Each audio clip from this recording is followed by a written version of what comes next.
Good morning बच्चों, कैसे हो? देखिए बेटा, कल अपन ने स्टार्ट किया था इलेक्ट्रोस्टैटिक। ठीक है, इलेक्ट्रोस्टैटिक में अपन ने बेसिक चार्ज की प्रॉपर्टीज अपन देखी थी। ठीक है, और फिर लास्ट में अपन ने आवेशन की विधियां समझी। ठीक है, आवेशन की विधियां में सबसे आखिरी में अपन ने पढ़ा था प्रेरण के बारे में। ठीक है, प्रेरण में आपसे कहा था हम पिंड को टच नहीं करते। ठीक है, बिना टच के ही दूसरे पिंड पर हम आवेश प्राप्त कर लेते हैं। ठीक है, ये चीज अपन ने पढ़ी थी प्रेरण विधि में। और प्रेरण विधि में आवेश जो अंतिम पिंड प्राप्त होता है वो 3 स्टेप में, जो अंतिम स्टेप है उसके बाद जाके हम देखते हैं पिंड पर आवेश प्राप्त हुआ है। पहली स्टेप में तो केवल क्या था कि पिंड के पास अपन ने उदासीन पिंड रखा था, तो केवल आवेश इलेक्ट्रॉन इधर उधर ट्रांसफर हो गए थे, जिसकी वजह से हमें प्रेरण प्रभाव देखने को मिला था। तो एक तरफ सब मतलब जो विजातीय वाला आवेश है वो तो पास आ जाता है और सजातीय वाला आवेश दूर चला जाता है। ये चीज अपन देखी थी प्रेरण के अंदर। चलो उस पर एक दो एग्जाम्पल आपको समझाऊं प्रेरण बेस्ड। तो चलो देखो, यहाँ पे आपसे पहला एग्जाम्पल कह रहा है कि एक प्लेट है, यहाँ पे एक उदासीन प्लेट रखी है, यहाँ उदासीन प्लेट बी है, दो प्लेटें उदासीन है। तो यहाँ पे इन प्लेटों के मध्य कौन सा बल लगेगा, या प्लेट के बीच में, ए के बीच में, तो ये चीज हमें देखनी है क्या है। तो चलो देखो, यहाँ पे पहले हम दिखाएं इसमें प्रेरण प्रभाव। क्या दिखाएंगे प्रेरण प्रभाव? ये पॉजिटिव है, इस पॉजिटिव वजह से यहाँ पे इस पे इधर तो आएगा, ये नेगेटिव सरक के इधर आ जाएगा। ठीक है, और पॉजिटिव सरक के इधर आ जाएगा ये इस पर। आई वो समझ में? ऐसे बी पे भी आ लगेगा प्रेरण, बी पे नेगेटिव तो सरक के पास आ जाएगा और पॉजिटिव वाला सरक के दूर आ जाएगा इस तरह से। ये क्या दिखाया अपन ने? प्रेरण प्रभाव। ठीक है, इंडक्शन इफेक्ट। ठीक है, ये दिखा दिया मैंने प्रेरण प्रभाव। ठीक है बच्चों, यहाँ पे इसमें देखें प्रेरण प्रभाव प्लेट और ए के मध्य, ये प्लेट और ये ए है, इसके मध्य देखिए कौन सा वाला आवेश अधिक निकट है। जो आवेश अधिक निकट है उसी की प्रकृति के अनुसार परिणामी बल लगेगा। मतलब हम यहाँ पे देखें कि इसका प्लस और इसका माइनस, ये दोनों ज्यादा निकट है, अर्थात इन दोनों के बीच कौन सा लग गया? आकर्षण बल। ये प्लस और इस प्लस के बीच लग गया प्रतिकर्षण। परंतु प्लस और माइनस मतलब विजातीय वाला आवेश ज्यादा निकट है, इसलिए परिणामी बल कैसा आएगा? आकर्षण। तो यहां से हम कह सकते हैं प्लेट एंड ए के मध्य कौन सा बल आएगा बच्चों? यहाँ पे आकर्षण। ठीक है, आकर्षण बल आएगा। अच्छा, अब यहाँ देखें प्लेट एंड बी के बीच, ए को भूल जाओ, प्लेट और बी को देखो। तो प्लेट और बी के बीच में यहाँ पे जो विजातीय आवेश है, इसका प्लस और इसका माइनस, ये ज्यादा निकट है, जबकि प्लस और ये प्लस ज्यादा दूर है। तो यहाँ पे परिणामी बल कैसा आ जाएगा? आकर्षण। कोई विजातीय आवेश अधिक निकट है, तो यहाँ पे कैसा बल लगेगा बच्चों? आकर्षण बल लगेगा। ठीक है, आकर्षण बल। ऐसे ही ए और बी के बीच देखें, चलो ए और बी को देखो, तो यहाँ भी सबसे निकट कौन सा है? प्लस और माइनस वाला, मतलब विजातीय आवेश सबसे निकट है, तो परिणामी बल भी उसी के अनुसार आएगा। ठीक है, तो परिणामी बल भी उसी के अनुसार आएगा, तो यहाँ पे कौन सा आएगा? आकर्षण बल। ठीक है, आकर्षण बल। परिणामी बल किसके अनुसार बनता है? जो सबसे पास पास आवेश होते हैं उन्हीं का प्रभाव सबसे ज्यादा पड़ रहा होता है, इसलिए परिणामी बल भी उन्हीं के अनुसार आपको प्राप्त हो रहा होता है। ठीक है, तो हमने देखा कि परिणामी बल क्या बन रहा है बच्चों? आकर्षण। चलो अगला एग्जाम्पल देखें प्रेरण बेस्ड। अगला एग्जाम्पल ये बच्चों, इस प्रकार से 3 प्लेटें हैं, समांतर चालक प्लेटें। चालक प्लेटें हैं, ये तीनों की तीनों चालक प्लेटें, ए बी और सी, तीनों ही कौन सी? चालक प्लेटें। ठीक है, प्लेट बी की दोनों सतहों पर प्रेरित आवेश का मान बताना है। मतलब ए को अपन ने प्लस क्यू आवेश दिया, सी को -2q आवेश दिया, तो यहाँ पे बी के दोनों पृष्ठों पे कितना कितना आवेश आएगा ये हमसे पूछा जा रहा है। सोचो क्या करें, देखिए इधर यहाँ पे इसके 2 पृष्ठ है, +q आवेश दिया, तो यहाँ पे +q/2 इधर आएगा, +q/2 इधर आएगा, आधा आधा आवेश दोनों पृष्ठ पे आ जाएगा। सेम टू सेम ऐसे ही इसका आधा आधा कर दो, यहाँ पे आ जाएगा -q, यहाँ पे आ जाएगा -q, तो टोटल -2q आवेश दिया ना, तो आधा आधा आवेश दोनों पृष्ठों पे आ गया। अब देखिए बच्चों, यहाँ पे हम देखें इसका प्रेरण करें इस पे, क्योंकि हमें प्रेरण प्रभाव पे निकालना है, बी पे निकालना है। बी पे निकालना है तो बी के आसपास जो भी पिंड है, ठीक है, उन पिंडों का हम निकाल रहे हैं बी पर प्रेरण प्रभाव। तो बी के सामने जो आपको आवेश दिख रहा है बच्चों, बी के सामने कौन है? +q/2। तो +q/2 का इंडक्शन इफेक्ट अपन देखेंगे। यहाँ पे मैं इसका लगा रहा हूँ प्रेरण इफेक्ट इसका +q/2 का। तो +q/2 कारण इधर तो कितना आएगा बच्चों? यहाँ आएगा -q/2 और इधर आएगा +q/2। समझे क्या कह रहा हूं मैं? ये इसके सामने कौन है? +q/2, तो +q/2 का इंडक्शन, यहाँ गया -q/2, यहाँ गया +q/2। ऐसे ही इस -q, अब बी के सामने सी वाले पे -q है, इसका लिखा है इस पे प्रेरण, तो इसका प्रेरण इस पे आप करेंगे तो क्या है बच्चों? प्रेरण, ये -q का प्रेरण करेंगे तो इधर आएगा +q, इधर आएगा -q। ठीक है, बस हो गया। 16 पूछ देगा ना। टोटल आवेश की मात्रा अपन देख लें, इस पृष्ठ पर कितना आ रहा है इधर टोटल आवेश लेफ्ट साइड पे, तो q लेफ्ट मतलब दाईं तरफ। बाईं तरफ अपन देखें कितना है? -q/2 -q, तो कितना हो गया बच्चों? ये -3q/2 ये आ गया, -3q/2। ऐसे ही यहाँ पे अपन देखें इस तरफ ये राइट साइड पे क्यू राइट, ठीक है। इसके राइट साइड पे अगर अपन देखें राइट साइड पे कितना है, तो यहाँ पे राइट साइड पे आवेश प्लस क्यू बाई टू और ये प्लस क्यू है, तो कितना है बच्चों प्लस 3q/2। ये अपन ने बी के दोनों पृष्ठों पे आवेश देख लिए, इतना इतना मान आ रहा है। तो बच्चों अभी देखिए बी वाला पे नेट आवेश कितना है, 0 है, -3q/2 प्लस 3q/2 कितना है 0, क्योंकि आवेश प्राप्त होता है फाइनली थर्ड स्टेप में आगे। अभी तो हमने आपको अर्थिंग नहीं किया, अर्थिंग के बाद नेट आवेश आता है, अर्थिंग तो अपन ने करनी रखी यहाँ पे, तो इसलिए नेट आवेश तो 0 आएगा, लेकिन इधर कितना है -3q/2, इधर कितना है +3q/2। ये चीज अपन देख ली, क्लियर। यहाँ बच्चों अगर आपसे कभी कभी मान लो ये पूछे था कि यूं पूछता क्वेश्चन ये कि अगर इस पे पूछ ले कि प्लेट बी के दोनों सिरों पूछा है, यूं पूछता कि प्लेट सी के दोनों पृष्ठों पे कितना आवेश आएगा, मतलब यहाँ पे यूं आता कि सी के प्लेट सी की दोनों सतहों पर प्रेरित आवेश का मान बताइए। तो अब की बार हम कैसे करते हैं सॉल्व, देखिए सी पर पूछ रहे हैं आपसे, तो अब की बार यहाँ पे अब हम सी पर निकालेंगे। कैसे निकालेंगे सी पर, तो देखो बच्चों क्या करने जा रहा हूं मैं, समझना बात को। अब हम क्या करने जा रहे हैं, यहाँ पे हमें प्रेरण किस पर निकालना है, सी पर निकालना है। अब सी पर निकालना है तो हम यहाँ पे पहले तो क्या किया अपने, जो आवेश दिया था उसको इस प्रकार से बांट दिया, दोनों जगह बटे हुआ आवेश दिखा है। यहाँ पे कितना बच्चों -q, यहाँ पे +q/2 हमें यहाँ पे प्रेरण निकालना है, किस पे, सी पर निकालना है। तो हम देखें क्या करेंगे, देखिए यहाँ बच्चों ये इस ए के कारण जो प्रेरण आएगा इस प्रकार से यहाँ पे सी पे, बी पे देखने की जरूरत नहीं, अब सीधा सी पे देखो, क्योंकि सी के आसपास ये दो पिंड हैं, दोनों पिंड अपना अपना प्रेरण इस पर डालेंगे, तो बी का तो कोई प्रेरण पढ़ नहीं पा रहा, ए का प्रेरण पड़ेगा, यहाँ पे कितना आएगा, ए का प्रेरण कितना आएगा +q/2 है सामने, तो कितना आ गया -q/2 और ये आएगा +q/2, ठीक है। तो हमने कहा बी तो उदासीन है, ए से इंडक्शन इफेक्ट ये आ गया यहाँ पे -q/2 +q/2, बस बी का हमने यहाँ पे दिखाया नहीं केवल, तो यहाँ पे केवल ए का ही आवेश था, तो उसने इस पे इस प्रकार से प्रेरण डाल दिया। अब इस पे निकाल रहे हैं कि नेट आवेश क्या हो जाएगा, देखिए अब देख लो यहाँ पे सी के लेफ्ट साइड में कितना आ रहा है यहाँ पे इस जगह, और इस तरफ कितना आ रहा है, तो यहाँ पे बच्चों क्यू लेफ्ट। अब क्या अपन निकालें लेफ्ट साइड पे कितना आवेश है, -q/2 कितना होगा बच्चों -3q/2 हो गया, -3q/2। जबकि राइट साइड में अपन देखें कितना है, राइट साइड में -q + q/2 है, तो कितना हो जाएगा ये -q/2 ये हो जाएगा रिजल्ट, ठीक है। चलो ये आ गया बच्चों, तो एग्जांपल देख लिए, ऐसे मॉड्यूल के अंदर भी एग्जांपल दे रखे हैं आप, तो मतलब मॉड्यूल को पूरा फॉलो करिए, अपन मॉड्यूल के सीक्वेंस के अकॉर्डिंग लगभग सारी चीजें पढ़ेंगे, ठीक है। चलो अब देखिए बच्चों एक नोट लिखा हुआ मैंने, यहाँ पे कण पर प्रेरण नहीं होता, परंतु आवेशित कण द्वारा पिंड पर प्रेरण होता है। तो जो कण किसे कहते हैं, मतलब बिंदु आवेश, कण बोल लो या बिंदु आवेश मतलब उसका आकार बिल्कुल छोटा है, उसका कोई लेफ्ट पृष्ठ नहीं होता, कोई राइट पृष्ठ नहीं होता, ठीक है, क्योंकि बिंदु का मतलब एक छोटा सा पार्टिकल है।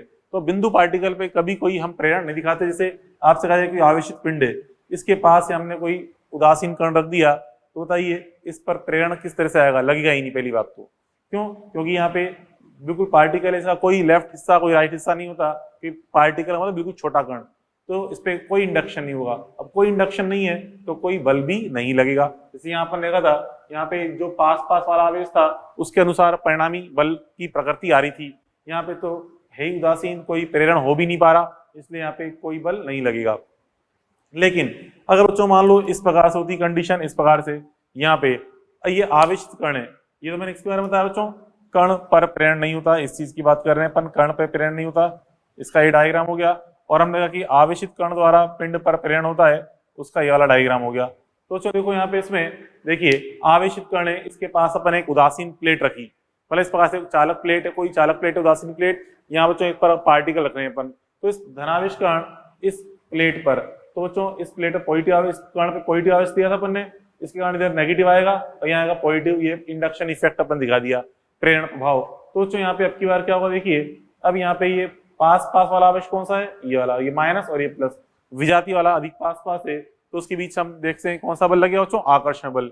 तो इस प्रकार से परिणामी बल की प्रकृति कैसे आई, यहाँ पे आकर्षण, ये चीज अपन ने समझी, क्लियर। तो इस प्रकार से अपन ये प्रेरण के कुछ क्वेश्चन अपन ने देख लिए, ठीक है। तो चलो अब थोड़ा सा आपको बता दूं मैं, यहाँ पे गोल्ड लीफ इलेक्ट्रोस्कोप क्या होता है, 2-5 मिनट इसकी बात करते हैं, फिर अपन स्टार्ट करेंगे कूलाम के नियम के बारे में। गोल्ड लीफ इलेक्ट्रोस्कोप, स्वर्ण पत्र विद्युत दर्शी। सोचो देखो GLE के बारे में अपन समझेंगे, गोल्ड लीफ इलेक्ट्रोस्कोप, ठीक है, स्वर्ण पत्र विद्युतदर्शी। इसमें कहता हो इस प्रकार से कांच का बॉक्स होता है, ये कहीं आप गोला भी कांच के गोले के रूप में मान लो, या कहीं कोई कांच का बॉक्स है, ये पारदर्शी बॉक्स होता है।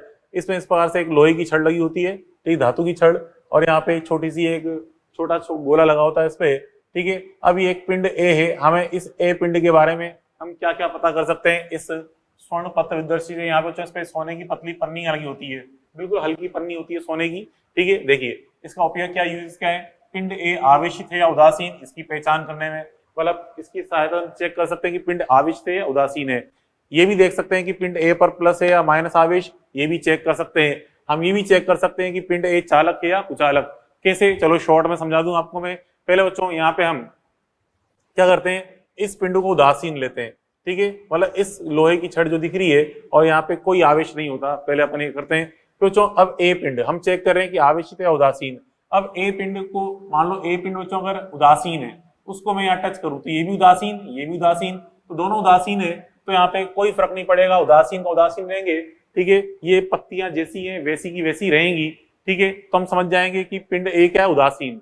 परंतु बच्चों पिंड ए पर अगर आवेश है, जैसे मान लो पिंड ए पर आवेश अगर प्लस है, मान लो बच्चों पिंड ए पर आवेश अगर प्लस है, इस प्रकार से प्लस आवेश, तो इसको अगर आप टच करोगे इससे, तो टच करने पे यहाँ भी कुछ प्लस आवेश आ जाएगा इस पे। तो हम टच करते हैं तो हम जानते हैं चालन विधि द्वारा इस प्रकार से कुछ प्लस आवेश आ गया। तो प्लस आवेश आ जाने से तो क्या होगा बच्चों, इस पे अब लगेगा प्रतिकर्षण, इस तरह से इस दिशा में दोनों पत्तियों के बीच में लगेगा प्रतिकर्षण, repulsion force Fr, repulsion force Fr लग गया, जिसकी वजह से पत्तियां थोड़ी फैल जाएंगी, ठीक है। तो पिंड ए पे चाहे प्लस आवेश होता चाहे माइनस आवेश, ठीक है, इसको इस उदासीन पिंड से टच करते तो टच करने पे उसका प्लस आवेश या जो माइनस होता तो माइनस आवेश यहाँ पहुंच जाता, तो यहाँ पे दोनों पत्तियों पे वैसा ही आवेश आता, प्लस प्लस या माइनस माइनस जो भी है, तो उसकी वजह से पत्तियां फैलेंगी। तो हम समझ जाएंगे कि पिंड ए कैसा बच्चों, आवेशित, ठीक है। तो समझ गए।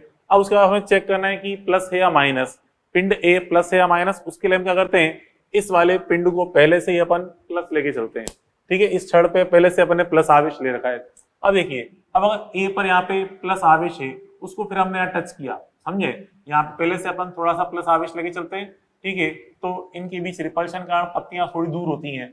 अब अगर ए पर भी प्लस आवेश है, फिर उसको हमने इससे टच किया, तो टच करने पर ए का जो आवेश है कुछ इधर ट्रांसफर होगा, तो इस पे थोड़ा सा आवेश था, इसलिए ए का आवेश इस पे ट्रांसफर होगा। तो ट्रांसफर होने से इस पर प्लस आवेश की मात्रा बढ़ जाएगी, तो यहाँ भी प्लस आवेश की मात्रा बढ़ जाएगी और पत्तियां थोड़ा दूर हो जाएंगी।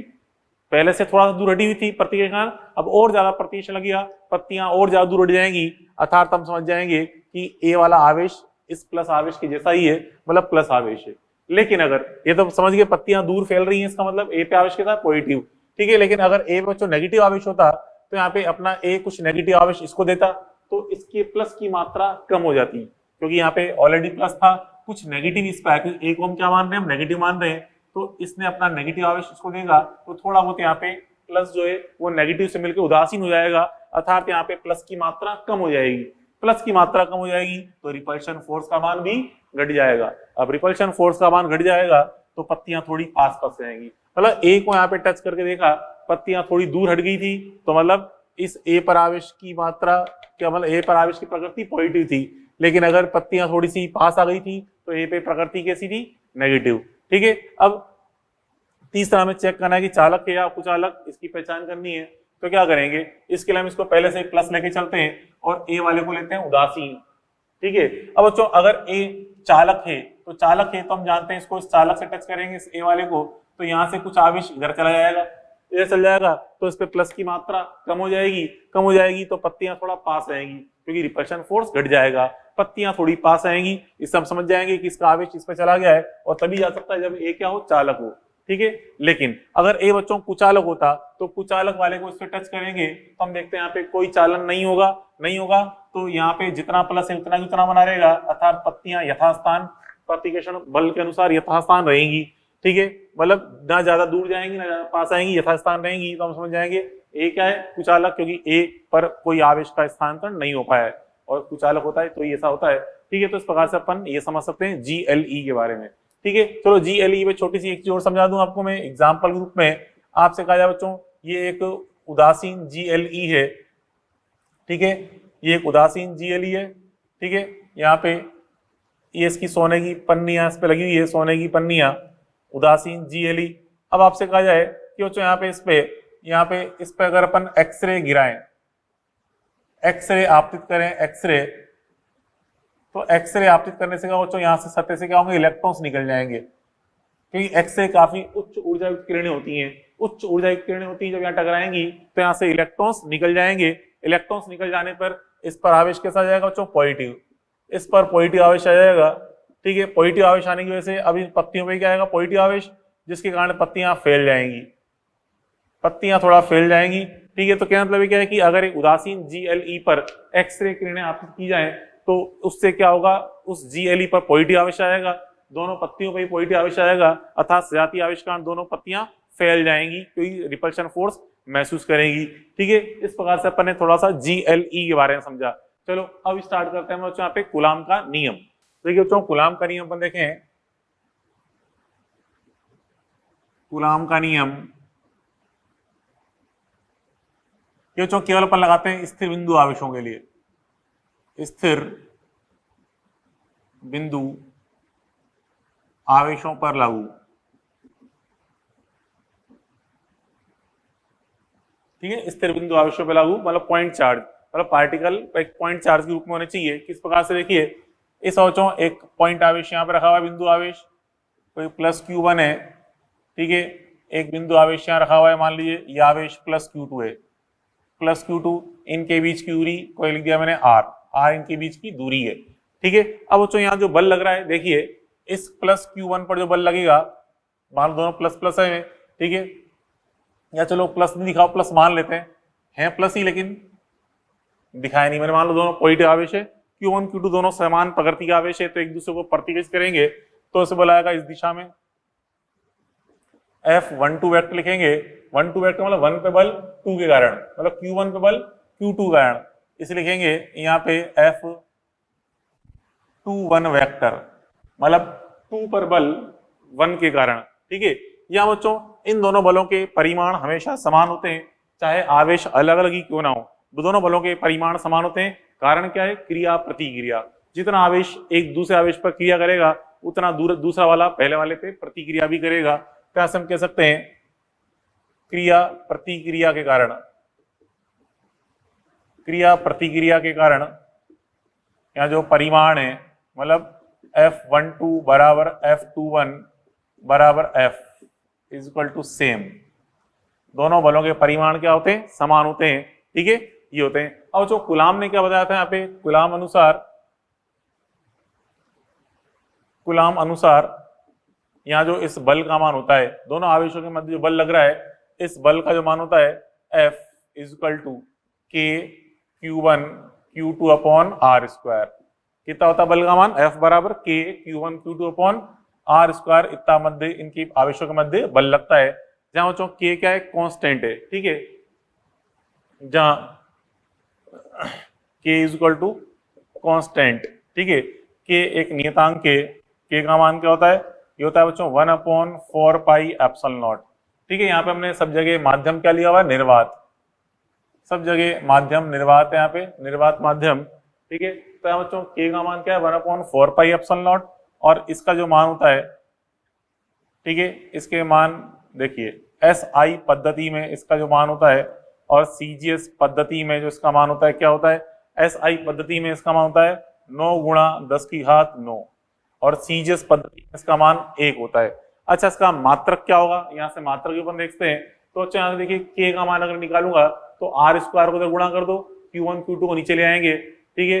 तो यहाँ से K का मात्रक क्या हो जाएगा, newton into metre square, R square या मल्टीप्लाई हो गया ना, न्यूटन इंटू मीटर स्क्वायर, और Q1 Q2 नीचे आ गए तो बटे में कुलाम इंटू कुलाम, मतलब न्यूटन इंटू मीटर स्क्वायर बटे में कुलाम स्क्वायर, ठीक है। ये K का मात्रक हो गया, और इसका CGS मात्रक न्यूटन की जगह आ जाएगा, डाइन आ जाएगा, डाइन इंटू सेंटीमीटर स्क्वायर बटा स्टेट कुलाम स्क्वायर, क्योंकि आवेश स्थिर अवस्था में अध्ययन कर रहे हैं इसलिए स्टेट कुलाम यूज करेंगे, CGS मात्रक, ठीक है। ये हो गए बच्चों।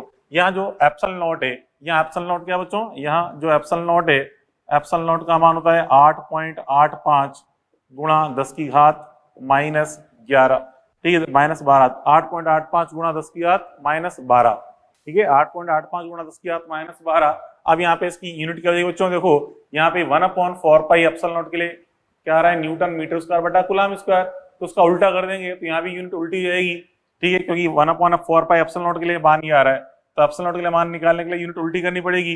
तो यूनिट क्या आएगी इसके बच्चों, ये आएगी कूलम स्क्वायर बटे में न्यूटन इंटू मीटर स्क्वायर, ठीक है, न्यूटन इंटू मीटर स्क्वायर, ये एप्सिलॉन का मान।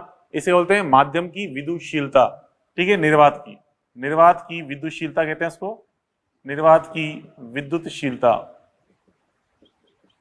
निर्वात की विद्युतशीलता कहते हैं किसको, इस एप्सिलॉन नॉट को, ठीक है।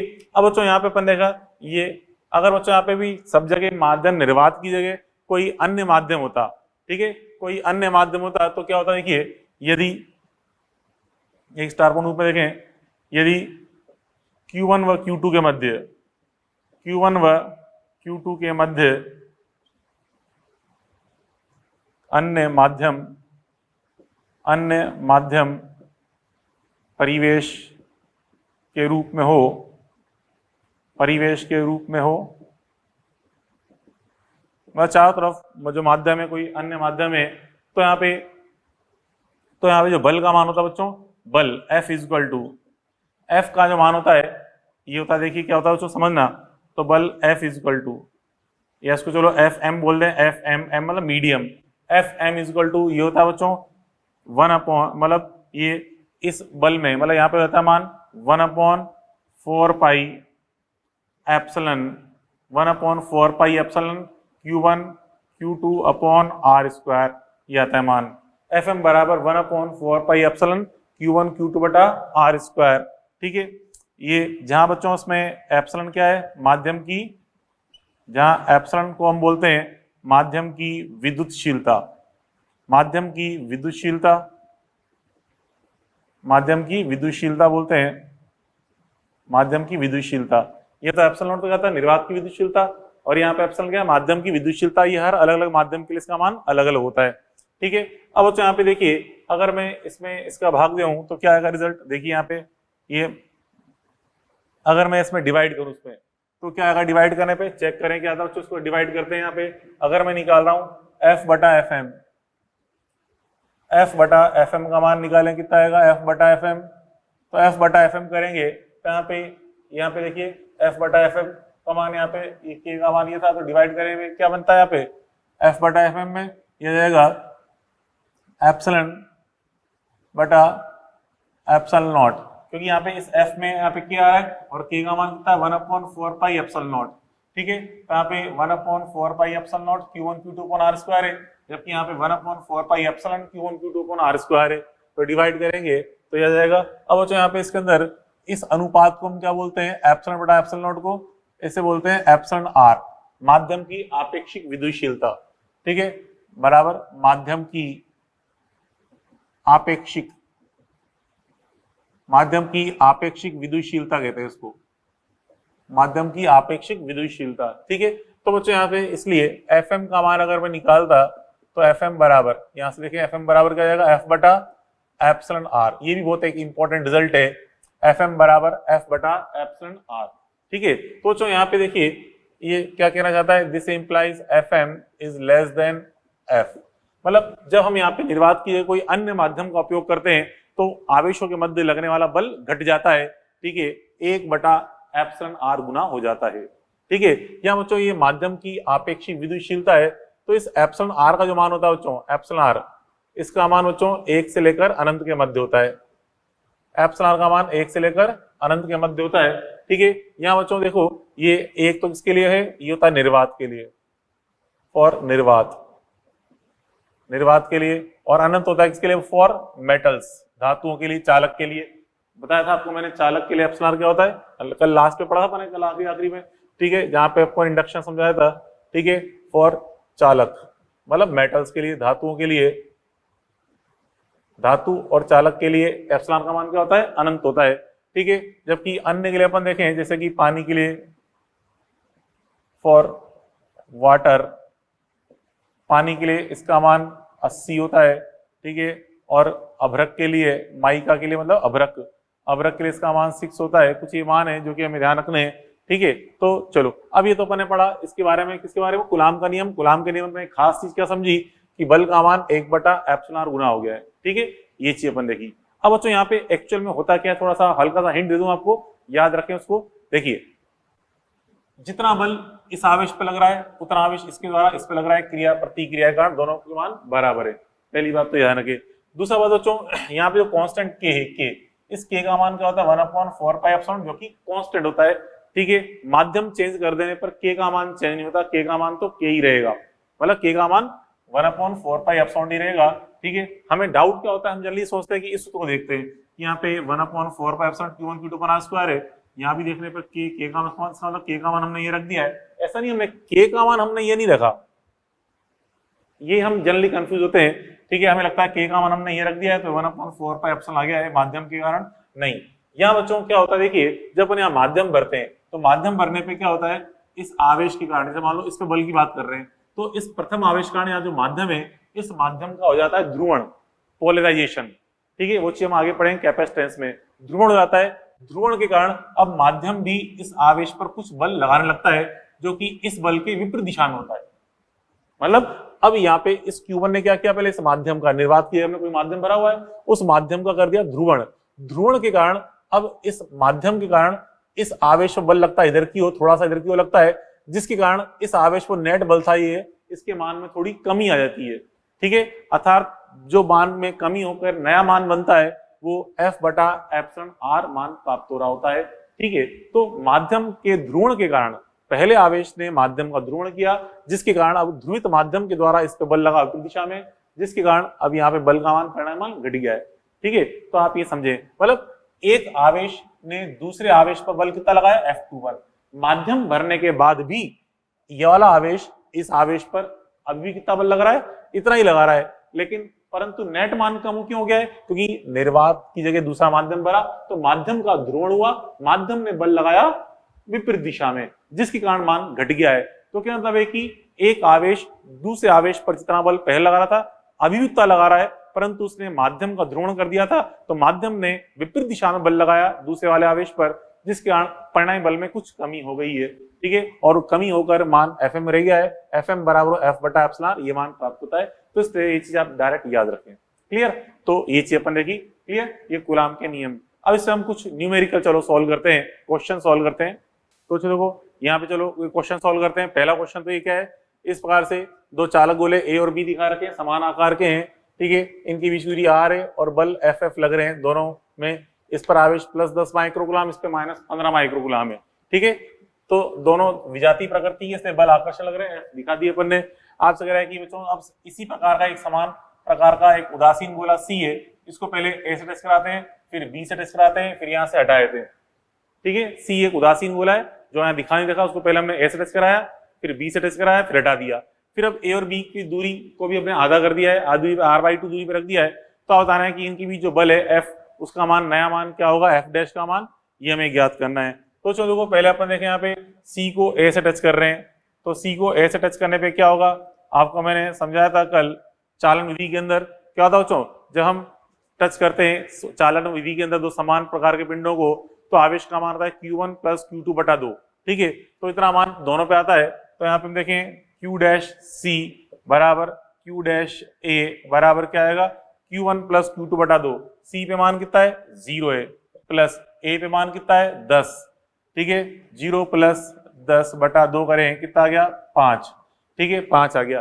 अब हम यहाँ पे देखो C को टच कर रहे हैं B के साथ, एक्चुअल में C को टच नहीं कर रहे हैं, अब C' को टच कर रहे हैं, कि C को आपने A से टच किया तो क्या बन गया वो C', अब C' को टच कर रहे हैं B के साथ, ठीक है। C' को टच कर रहे हैं B के साथ टच करेंगे, तो अब यहाँ पे जो उसका नया मान आएगा, मतलब C को डबल बोलना पड़ेगा, QC' बराबर QB' बराबर, अब देखिए C का मान कितना आ चुका था, 5, C का मान तो 5 आ चुका था, और इसका मान कितना था, -15/2 करेंगे तो कितना जाएगा, ये कितना बच्चों, -10/2 मतलब -5, ये हो गया, -5 हो गया, ठीक है। अब यहाँ पे ये आ गया मान। अब हम जानते हैं बच्चों F समानुपाती क्या होता है, Q1 Q2/r², कूलाम के नियम में देखा ही था अपन ने। हम देखें now F is proportional to Q1 Q2 बटा आर स्क्वायर। ये अपन जानते हैं F समानुपाती Q1 Q2 बटा आर स्क्वायर होता है, तो इसका उपयोग करें तो चो F डैश बटा F, देखिए F डैश बटा F करेंगे तो पहले यहाँ पे F डैश के लिए रख दें Q1 Q2 बटा आर स्क्वायर के मान, तो क्या आएंगे बच्चों, देखो यहाँ पे पहले मैं रख रहा हूँ उसके लिए F डैश के लिए मान, तो चलो दोनों के लिए रखते हैं। पहले F डैश के रख लेंगे तो Q1 Q2 के नए मान क्या आ चुके हैं, इसका मान तो 5 आया है और इसका मान -5, ठीक है। तो यहाँ पे हम यहाँ पे परिमाण की यहाँ पे देखो 5 और -5 रखें, 5 -5 और दूरी हमने कितनी कर दी बच्चों, दूरी कितनी कर दी, यहाँ पे आधी कर दी है, तो r/2 का स्क्वायर। ये मैंने किसका मान रख दिया बच्चों, ये मान रख दिया F डैश का। अब यहाँ पे हम रखेंगे F का मान, तो बटे में F का मान रखेंगे, तो यहाँ पे अब F के लिए अपन देखें मान पहले क्या आते, 10 और -15 थे, 10 और -15 बटे में दूरी कितनी थी, r स्क्वायर। अब इनका भाग लगाएंगे, ठीक है, तो यहाँ से r स्क्वायर से r स्क्वायर कट जाएगा, ठीक है। यहाँ कितना बनेगा, माइनस का 25, यहाँ माइनस का 150 बनेगा, ठीक है। तो यहाँ से ये कितनी बार 8 और यहाँ पे इस जगह ये 4 ये आ रहे हैं स्क्वायर, यहाँ पे 4 बचेगा ये, ठीक है। तो दोबारा समझो, यहाँ पे -25 और यहाँ पे 4 का स्क्वायर करेंगे कितना हो गया, माइनस का 100 हो गया ऊपर, तो यहाँ ऊपर तो माइनस का 100 हो गया है, ठीक है, माइनस का 100, ठीक है। और बटे में यहाँ कितना आएगा, इसको गुणा करेंगे तो 150, माइनस का 150 आएगा, तो यहाँ से माइनस भी कट गए, तो कितना आ गया ये 2/3, 2/3 आ गया, तो यहाँ से F डैश बराबर कितना जाएगा, F डैश बराबर 2F/3 ये आ जाएगा इसका आंसर। तो F डैश का मान कितना बच्चों, 2F/3, ये रिजल्ट आपको प्राप्त हुआ, ठीक है। चलो अब अगला क्वेश्चन अपन समझें। अगला क्वेश्चन काफी प्यारा क्वेश्चन है, काफी अच्छा क्वेश्चन है। देखिए यह बच्चों इसमें कह रहा है कि Q1 व Q2 के मध्य प्रतिकर्षण बल F है। दो समान Q1 Q2 के हैं, समान आकार के चालक गोले हैं, ठीक है, एक पर आवेश Q1 एक पे Q2 है, ठीक है, प्रतिकर्षण बल लग रहा है F। अब यदि इन्हें संपर्क कराकर दूरी आधी कर दें, r डैश बराबर r/2 कर दें, तो F डैश का मान 9F/2 जाता है, Q1/Q2 निकालना है। तो उसका जस्ट उल्टा क्वेश्चन हो गया। मान लो तो यहाँ पे Q1 Q2 दे रखे थे, F डैश का मान पूछा था, यहाँ पे F डैश का मान दे रखा है, Q1/Q2 आपसे पूछ रहा है क्या होगा। तो देखिए यहाँ बच्चों इसमें सॉल्यूशन अपन समझे, पहले हमसे क्या हो रहा है, प्रतिकर्षण, हमसे यहाँ पे प्रतिकर्षण कहा गया है। प्रतिकर्षण मतलब दोनों आवेश की आप प्रकृति क्या होगी, सजाती है, मतलब एक अगर +Q1 है तो दूसरा +Q2 होगा, ठीक है। आई बस में उसके बाद फिर हम यहाँ पे इनको संपर्क करा रहे हैं, तो संपर्क कराने पे आपको बताया था आवेश के मान क्या जाएंगे, योग बटा 2 जाएंगे, मतलब Q1 + Q2 बटा 2, कोमा दूसरे वाले पर भी कितना आएगा, Q1 + Q2 बटा 2, ये आगे संपर्क कराने पर मान। अब हमें यहाँ पे क्या दे रखा है मान, दिया आपको F डैश, आपको यहाँ दिया हुआ है given F dash equal to 9F/2, ये दे रखा है 9/2F, ठीक है। अब यहाँ पे रख देते हैं मान, चलो पहले F का मान रखूं मैं, F का मान रखेंगे, F का मान क्या है, क्या होता है K Q1 Q2 बटा आर स्क्वायर, तो K Q1 Q2 बटा आर स्क्वायर रख दिया। अब यहाँ पे F डैश का मान रखेंगे, तो F डैश का मान K, और Q1 Q2 कौन है, Q1 + Q2/2 है, दूसरा मान भी यही है, तो उसका स्क्वायर कर दिया चलो मैंने डायरेक्ट, क्योंकि दोनों की दोनों आवेशी हैं, इनको गुणा करेंगे तो क्या जाएगा स्क्वायर, बटा दूरी हमने यहाँ पे क्या है आधी कर दी थी, तो यहाँ पे क्या जाएगा r/2 का स्क्वायर, ठीक है। तो यहाँ से k कैंसिल कर दो, k से k कैंसिल, r स्क्वायर से r स्क्वायर कैंसिल, ठीक है। और यहाँ बच्चों देखिए ये नीचे 2 का स्क्वायर, यहाँ भी 2 का स्क्वायर, ये भी कट जाएगा, 2 का स्क्वायर भी कट गया, तो यहाँ पे क्या आया, ये 2 को इधर गुणा करेंगे Q1 + Q2 होल स्क्वायर से, या चलो गुणा नहीं करा डायरेक्ट यहाँ पे इसका होल स्क्वायर कर दें, तो क्या आ गया Q1 square + Q2 square + 2Q1 Q2, या Q1 square + Q2 square + 2Q1 Q2, ठीक है, बराबर यहाँ कितना आएगा ये 9/2 Q1 Q2। फिर इसको उठा के यहाँ ला के माइनस करेंगे इसमें, तो देखो Q1 स्क्वायर + Q2 स्क्वायर, इस चीज को उठा के यहाँ ला के माइनस करेंगे, तो 2 में से 9/2 को माइनस करेंगे, 9/2 कितना होता है बच्चों 4.5, ठीक है। तो इधर घटाएंगे तो 2 माइनस में से 4.5 घटाने पे माइनस का 2.5 आएगा, मतलब माइनस का 5/2 आएगा, माइनस का 5/2 Q1 Q2 बराबर 0, ठीक है। अब यहाँ पे एक काम करें, दोनों तरफ हम भाग लगा दें Q2 स्क्वायर का, Q2 स्क्वायर का भाग लगा रहा हूँ, Q2 स्क्वायर का भाग लगा रहा हूं तो यहाँ ये हो गया, यहाँ पे 1 बन जाएगा, यहाँ पे यह आ जाएगा Q1 बटा Q2। किसका भाग लगाया मैंने? Q2 स्क्वायर का। क्यों? क्योंकि हमें क्या मान निकालना है? Q1 बटा Q2। तो Q1 बटा Q2 की टर्म्स आ गई यहाँ पे, ठीक है। जिससे हम, अगर मैं x मान लूँ थोड़ी देर के लिए, इसको x बोलते हैं, तो ये हो गया x स्क्वायर प्लस, या चलो इसको आगे लिखते हैं पहले, x square minus 5/2x plus 1 बराबर 0। अब बच्चों यहाँ पे आप देख रहे हो द्विघात समीकरण है, द्विघात समीकरण के मूल निकालने तो हम जानते हैं श्रीधराचार्य एक फॉर्मूला होता है, x बराबर minus B plus minus root B square minus 4ac/2a। याद है, बचपन में पढ़ा होगा आपने, ठीक है। इसी सूत्र का उपयोग कर रहे हैं अपन, ठीक है। तो यहाँ पे x का मान निकालें, x बराबर माइनस बी करेंगे तो minus B plus minus under of B square मतलब 25/4 हो जाएगा ये, माइनस 4ac, a का मान 1a, c का मान भी 1a अपॉन 2a, ठीक है, 2 into 1, ठीक है। अब बच्चों क्या होगा ऊपर, तो माइनस माइनस प्लस हो गया, तो 5/2 प्लस माइनस 25/4 में से 4 माइनस करेंगे तो ये जाएगा 16/4, 16/4 देखो यहाँ पे ये 25/4 में से माइनस कर रहा हूँ 4 को, तो यहाँ से ये जाएगा रूट ऑफ, देखिए 4 में अपन ने एलसीएम ले लिया तो कितना है, 25 माइनस 16 मतलब 9/4 आएगा ये, ठीक है। ये 9/4 हो जाएगा, बटे में 2 ऐसे ही यहाँ पे, तो क्या होगा ये 5/2 प्लस माइनस रूट के अंदर 9/4 में 3/2 बटे 2। तो यहाँ पे एक बार प्लस का चिन्ह काम में लें, प्लस का चिन्ह काम में लेंगे तो 5/2 प्लस 3/2 मतलब 8/2, 8/2 का मान 4 होता है, 4/2 करने पे क्या जाएगा, 2 आ जाएगा, ठीक है। या अगर बच्चों अगर मैं माइनस का चिन्ह काम में लेता तो माइनस का चिन्ह काम में लेंगे तो 5/2 में से 3/2 घटाओगे 2/2 आएगा, मतलब 1 आएगा, और यहाँ पे नीचे 2 ही सही, तो 1/2, तो 2 या 1/2 ये आ गया इसका आंसर, ठीक है। मतलब Q1/Q2 का मान क्या आ गया, 2 या 1/2। इस प्रकार से आपने ये क्वेश्चन सॉल्व किए, बात पहले पड़ी। चलो और क्वेश्चन अपन सीखें इस पे। देखो अगला क्वेश्चन ये रहा, अगला क्वेश्चन आपसे कह रहा है कि इसमें QE मतलब इलेक्ट्रॉन पे आवेश माइनस E है, प्रोटॉन पे आवेश E प्लस डेल्टा E है, मतलब अलग अलग है, वैसे तो समान होते हैं परंतु अलग अलग बोला गया कि मतलब प्रोटॉन पे आवेश E प्लस डेल्टा E है, ठीक है। और कह रहा है 2 H परमाणुओं के मध्य कूलाम बल और गुरुत्वीय बल का मान बराबर आ रहा है, तो हमें बताना है डेल्टा E कितना है, ये चीज बतानी है। यहाँ बच्चों mass of H atom, H परमाणु का द्रव्यमान दे रखा है 1.67 × 10⁻27 किलोग्राम, ठीक है। तो चलो बच्चों यहाँ से हम देखें, यहाँ कूलाम बल और गुरुत्वीय बल को बराबर करना है, और उससे पहले अपन देखें यहाँ पे, देखिए कूलाम, ये जो बच्चों H परमाणु है इस पे आवेश का मान कितना होता है, QH बराबर, हम जानते हैं H परमाणु में एक प्रोटॉन और एक न्यूट्रॉन होता है, पता नहीं होता, नाभिक में एक प्रोटॉन होता है और बाहर एक इलेक्ट्रॉन चक्कर लगा रहा है, ठीक है। तो H परमाणु पे कुल आवेश क्या हो जाएगा, इलेक्ट्रॉन प्लस प्रोटॉन के योग के बराबर, तो इन दोनों का योग करोगे तो E से ही कट जाएगा, डेल्टा E आ जाएगा, ये डेल्टा E, ठीक है। अब यहाँ पे हमें क्या बोला गया कि कूलाम बल, ठीक है, गिवन आपको यहाँ पे दिया है कि कूलाम बल जो है Fc इज इक्वल टू क्या है, Fg gravitational force, coulomb force equal to gravitational force है।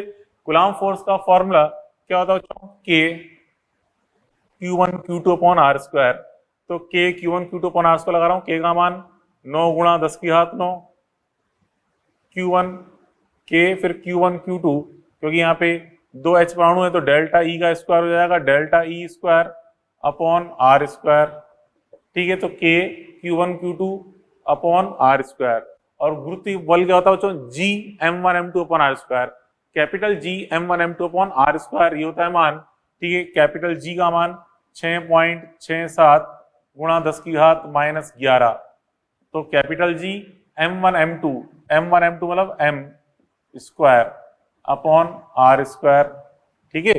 ये हो गया K Q1 Q2 बटा R स्क्वायर, ये होगा G M1 M2 बटा R स्क्वायर, तो जो R स्क्वायर से R स्क्वायर कट जाएगा, ठीक है। और यहाँ से हमें किसका मान निकालना है, डेल्टा E का मान। अच्छा यहाँ पे इस M का मान भी रख दो, M का मान कितना रखा, ये रहा, यहाँ रखते हैं इस M का मान 1.67 × 10⁻27, ठीक है, स्क्वायर, ये रख दिया। अब यहाँ सॉल्व करके डेल्टा E निकालते हैं, तो डेल्टा E का मान लगभग आता है 10⁻37 कूलाम, ठीक है, ये आता है मान। तो इस प्रकार से अपन ये सॉल्व कर सकते हैं क्वेश्चन, सिंपल सा क्वेश्चन है, डेल्टा E बराबर 10⁻37 कूलाम, ये आ गया रिजल्ट, क्लियर। चलो अगला क्वेश्चन अपन देखें। अगला क्वेश्चन कह रहा है बच्चों 2 समान कणों के मध्य कूलाम बल बराबर गुरुत्वीय बल है, तो इनका विशिष्ट आवेश बताना है क्या होगा। ठीक है, तो यहाँ पे सॉल्यूशन देखिए क्या है, यहाँ पे कूलाम बल बराबर गुरुत्वीय बल, मतलब यहाँ पे कूलाम बल Fc is equal to Fg दे रखा है। अब आपको पता है कूलाम बल का फॉर्मूला क्या होता है, K Q1 Q2 upon R square, तो K Q स्क्वायर बटा R स्क्वायर, इसका formula G M1 M2 upon R square means G M square upon R square. Okay, तो यहाँ पे R स्क्वायर से R स्क्वायर कट गया, यहाँ से Q बाई M निकालेंगे तो रूट ऑफ क्या हो जाएगा G बाई K, होगा नहीं होगा, यहाँ से तो Q बाई M निकालेंगे root of G by K हो जाएगा। K का मान हमें पता ही क्या होता है बच्चों, K का मान होता है 1/4 पाई एप्सिलॉन नॉट, रख दो ऊपर चल जाएगा, ये जाएगा 4 पाई एप्सिलॉन नॉट इंटू जी। बस ये आ गया, इतना क्वेश्चन था, ये जाएगा रिजल्ट, विशिष्ट आवेश का मान ये आ गया root of 4 pi epsilon nought G. Clear. चलो अगला क्वेश्चन देखें, नेक्स्ट एग्जांपल, काफी अच्छा क्वेश्चन है ये। देखिए आपसे कहा है 2 कॉपर गेंदों का प्रत्येक का द्रव्यमान 63.5 ग्राम है। ठीक है, इनके मध्य की दूरी 1 मीटर है। अब यदि प्रति 10⁶ परमाणु में से एक इलेक्ट्रॉन एक गेंद से दूसरी गेंद पर शिफ्ट कर दिए जाएं तो गेंदों के मध्य कूलाम बल का मान ज्ञात करो। तो जो कूलाम बल के लिए पहले हमें आवेश चाहिए होगा, हमें पता चले कि एक गेंद से दूसरी गेंद पर कितना आवेश गया है वो पता चले, उससे पहले अपन देखें बच्चों यहाँ पे कैसे निकालेंगे। पहले हम देखें इसके अंदर कुल परमाणु कितने हैं एक गेंद के अंदर। तो बच्चों मॉल कॉन्सेप्ट का काम मिलेंगे, तो मॉल कॉन्सेप्ट से आपको बताया था मैंने, मॉल कॉन्सेप्ट अपन ने पिछली क्लास में कहा था, वहां से n का मान कैसे निकालते हैं, Na इंटू m बटा mw, याद है। मॉल कॉन्सेप्ट से अपन निकालते हैं नंबर ऑफ मॉलिक्यूल्स या नंबर ऑफ एटम्स, तो यहाँ पे नंबर ऑफ एटम्स कितने आएंगे, n is equal to Na m बटा mw। ऐसा क्वेश्चन अपन ने कल सॉल्व किया भी था। अब Na तो यहाँ पे अवोगाद्रो संख्या है, ठीक है, 6 गुणा 10 की घात 23, ठीक है, 6 गुणा 10 की घात 23 अपन रख दिया, और m का मान कितना रखा है हमें, ग्राम, m ग्राम रखते हैं, तेरे मान कितना है 63.5, और यहाँ पे इसका जो मॉलिक्यूलर वेट है ये भी 63.5 ही आपको दे रखा है, तो ये कट जाएगा, ये कितना का बच्चों, ये अणु हो गए कितना बच्चों अणु, इसलिए कुल अणु, एक गेंद में कुल अणु, एक गेंद में कुल अणु, कुल अणु ये आ गए n बराबर 6 गुणा 10 की घात 23, एक गेंद में कुल अणु 6 गुणा 10 की घात 23 से आ गए। अब आपसे कह रहा है कि अणु बोल लो या परमाणु बोल लो, एक ही बात है क्या, क्योंकि यहाँ पे कॉपर है, सारे परमाणु जुड़ते चलो, यहाँ पे कुल परमाणु 10 की घात 6 गुणा 10 की घात 23 से आ गए। और जो आपसे कह रहा है कि 10 की घात 6 परमाणु में से एक इलेक्ट्रॉन को अपन ट्रांसफर कर रहे हैं, तो देखिए 10 की घात 6 परमाणुओं में से स्थानांतरित कितने हैं, एक इलेक्ट्रॉन स्थानांतरित हुआ है, एक इलेक्ट्रॉन, 10 की घात 6 परमाणु से एक इलेक्ट्रॉन स्थानांतरित हो रहा है। ठीक है, तो एक परमाणु में से कितने इलेक्ट्रॉन स्थानांतरित हुए, तो यहाँ पे 1 बटा 10 की घात 6 कर देंगे, 1 बटा 10 की घात 6 इलेक्ट्रॉन्स। ठीक है, यहाँ से अब यहाँ पर जो हमें संख्या कितनी दिख रही है, 6 गुणा 10 की घात 23 है, 6 गुणा 10 की घात 23 परमाणु में से कितने इलेक्ट्रॉन स्थानांतरित होंगे, तो 1 बटा 10 की घात 6, 1 बटा 10 की घात 6 इंटू कर देंगे 6 गुणा 10 की घात 23, 6 गुणा 10 की घात 23, तो कितने हो गए ये, यहाँ पे इसका भाग लगा देंगे तो 6 गुणा 10 की घात 17, 6 गुणा 10 की घात 17 इलेक्ट्रॉन्स, इतने ट्रांसफर हुए, 6 गुणा 10 की घात 17 इलेक्ट्रॉन्स। ठीक है, ये क्या है बच्चों, ये n का मान आ गया, संख्या n आ गई है, कितने इलेक्ट्रॉन्स ट्रांसफर हुए n। ठीक है, तो यहाँ पे आवेश की मात्रा क्या हो जाएगी, एक गेंद से इतने इलेक्ट्रॉन दूसरी गेंद पे चले गए, तो एक गेंद पर आवेश तो आ जाएगा, यहाँ पे देखिए Q1 बराबर प्लस Ne, ठीक है, एंड Q2 बराबर क्या हो जाएगा माइनस Ne, होगा नहीं होगा, क्योंकि एक गेंद पे आवेश निकल के दूसरी गेंद पे गए, एक गेंद पे तो क्या हो गई, कमी हो गई, दूसरी गेंद पे वृद्धि हो गई इलेक्ट्रॉन्स की। तरह से परिमाण अगर अपन देखें, परिमाण कितना जाएगा, परिमाण Q बराबर Ne, तो n का मान यही सही 6 गुणा 10 की घात 17 और E का मान 1.6 गुणा 10 की घात माइनस 19। ठीक है, तो इसको गुणा कर देंगे तो 9.6 गुणा 10 की घात माइनस 2, 9.6 गुणा 10 की घात माइनस 2 कूलाम, इतना आवेश प्रत्येक गेंद पर आ गया है। अब हमें बल निकालना है। ठीक है, now F is equal to F is equal to K Q square upon R square, क्योंकि Q1 Q2 upon R square होता है, Q1 Q2 दोनों सेम है, तो Q1 के Q square upon R square, तो के का मान रख दो 9 गुणा 10 की घात 9, ठीक है, और Q का मान ही निकाला ये 9.6 गुणा 10 की घात -2, ठीक है, बटे में R, दूरी R कितनी दे रखी है आपको क्वेश्चन में, 1 मीटर, 1 मीटर दे रखी है, तो यहाँ से इसको गुणा कर लेंगे तो 8.3 गुणा 10 की घात 7, 8.3 गुणा 10 की घात 7 न्यूटन ही आ जाएगा रिजल्ट, ठीक है, न्यूटन, 8.3 गुणा 10 की घात 7 न्यूटन, ये रिजल्ट आपको प्राप्त हुआ, ठीक है। तो अपन ने 5 क्वेश्चन देख लिए, चलो नेक्स्ट क्वेश्चन अपन समझे, नेक्स्ट एग्जांपल। तो जो नेक्स्ट एग्जांपल अपन समझे, नेक्स्ट एग्जांपल ये है कि दो बिंदु आवेशों प्लस Q1 Q2 को चालक गोलों प्लस Q1 व Q2 से बदल दिया जाए तो कूलाम बल पर क्या प्रभाव पड़ेगा। मतलब इस प्रकार से कह रहा है कि पहले बिंदु आवेश है ये, समझे, मतलब इस प्रकार से एक बिंदु आवेश यहाँ पे रखा हुआ है प्लस Q1, ठीक है, एक बिंदु आवेश यहाँ रखा हुआ है ये प्लस Q2, ये दो बिंदु आवेश हैं प्लस Q1 Q2, इनके मध्य बल लग रहा है बच्चों, ये F लग रहा है अभी, चलो ये बल F लग रहा है, तो इस F डैश का मान क्या हो जाएगा, यदि इसको आवेश को यहाँ पे अगर अपन एक चालक गोले का उपयोग करें, बड़े चालक गोले का, ठीक है, यहाँ भी अपन इसकी जगह एक बड़े चालक गोले का उपयोग करें, सेंटर से सेंटर की दूरी बराबर, लेकिन चालक गोले बड़ी साइज के, इस प्रकार से बच्चों चालक गोले से रिप्लेस कर दें तो क्या होगा, देखिए रिप्लेस करने पर अब यहाँ पे जो आवेश है Q1 Q2 यहाँ पर आवेश है इस जगह, तो एक दूसरे के आवेश, क्योंकि इससे प्लस है, दोनों प्लस प्लस है, तो एक दूसरे को क्या करेंगे, रिपेल करेंगे, रिपेल करने पर ये आवेश सरक के इधर आ जाएगा, ये आवेश सरक के आ जाएगा, क्योंकि एक दूसरे को रिपेल करेंगे दोनों आवेश, ये Q1 आवेश, ये Q2 आवेश सरक के दो दूर आ गए, तो दूर आगे बच्चों आवेश का इफेक्टिव सेंटर यहाँ मान सकते हैं कि सारा आवेश यहाँ आ चुका है इस तरफ, इस आवेश का इफेक्टिव सेंटर यहाँ मान सकते हैं, ठीक है, आवेश केंद्र। हालांकि आवेश के अंदर कोई चीज होती नहीं है, हम प्रभावी रूप से कह रहे हैं कि आवेश के अंदर प्रभावी रूप से आ गया आवेश, ठीक है, अर्थात अब यहां से लेकर यहां तक की दूरी अगर आप नापोगे, ये दूरी R डैश, इसका मान क्या आएगा, ग्रेटर देन R आएगा, मतलब ये दूरी जो कि पहले यहाँ बच्चों R थी, अब इस R डैश का मान क्या हो गया, बढ़ गया है, जो प्रभावी दूरी है बढ़ गई है, तो दूरी बढ़ गई तो बल का मान क्या घट जाएगा, तो हम कह सकते हैं यहाँ प्रभावी दूरी R dash is greater than R है, ठीक है, तो this implies F dash is less than F, ये आ जाएगा रिजल्ट, मतलब बल का मान घट जाएगा।